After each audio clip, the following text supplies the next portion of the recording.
I'm Alan. This is Daddy. We're in Punxsutawney, Pennsylvania. It's February 2nd, Groundhog Day. That's right. It's ground zero for groundhog prognostication and home of the world-famous Punxsutawney Phil. Ever since 1886, people have been gathering in this very spot in Gobbler's Knob to see if Punxsutawney Phil will see his shadow. And actually, it goes way back further than that. It goes back to the early Christians who would celebrate Candlemas Day in the middle of the winter. At that point, they needed to know whether their winter supplies were halfway gone or more, and so they would do that. But in fact, even then, there were as many pagans around as early Christians, and what they would do in order to find out whether it was halfway through winter would be to go out and find a hedgehog, and they believed that if the hedgehog saw his shadow, then they were halfway through, and I have no idea why.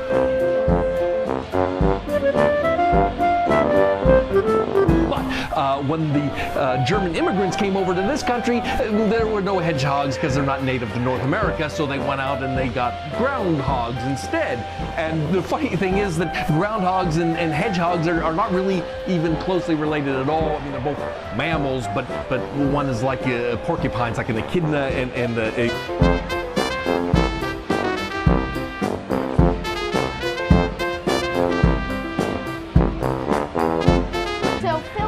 Sonic are not cousins after all? No, they're not. Phil and Sonic are not at all related, sorry to say. And so the groundhogs are mammals. They're no closer to being groundhogs than we are, and people are. So, early German settlers believed that if the groundhog saw a shadow, there would be 6 more weeks of winter. Shouldn't it be 7? If winter has 13 weeks and February 2nd is 6 weeks in, shouldn't there be 7 more weeks of winter? 6 more weeks of winter from the moment he saw his shadow would be 7:25 a.m. on March 15th. Because it's a leap year, the vernal equinox is precisely 1:14 a.m. on March 20th. The groundhog is nearly 5 days early. If it was 7 weeks, he would be about 1 1/4 days late, but he'd be a little closer. Look, we're getting way too technical here. Here's how it goes. You get in your car, like in the middle of the night, right? Yeah. And you drive through the backwoods of Pennsylvania, which is a really beautiful place, but you can't see it because it's pitch black. And you run the risk of driving off the road or hitting a deer. Then you finally find your way to Punxsutawney, where you park at the Walmart parking lot.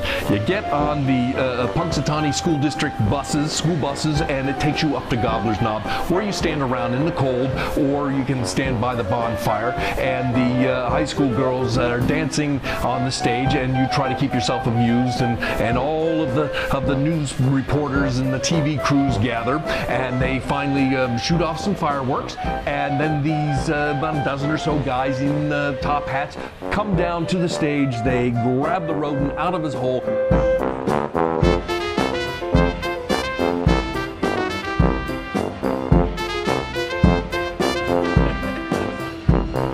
Pretend like they're talking to him, then they announce that, he saw his shadow and there'll be 6 more weeks of winter. At which point, everybody goes back on the buses, you go to town, you buy some souvenirs at the gift shop, get a little breakfast maybe, and then you head home. Is that pretty much it? Yeah. But here's the brilliant part. Somewhere along the lines, way back when, some brilliant marketer or Chamber of Commerce person realized that they could do this and bring international attention to the tiny town of Punxsutawney, Pennsylvania, and create an entire new industry. And really, that's the remarkable thing. Yeah. Amazing. Amazing. Amazing. Amazing. Amazing. That's amazing. Let's go get breakfast.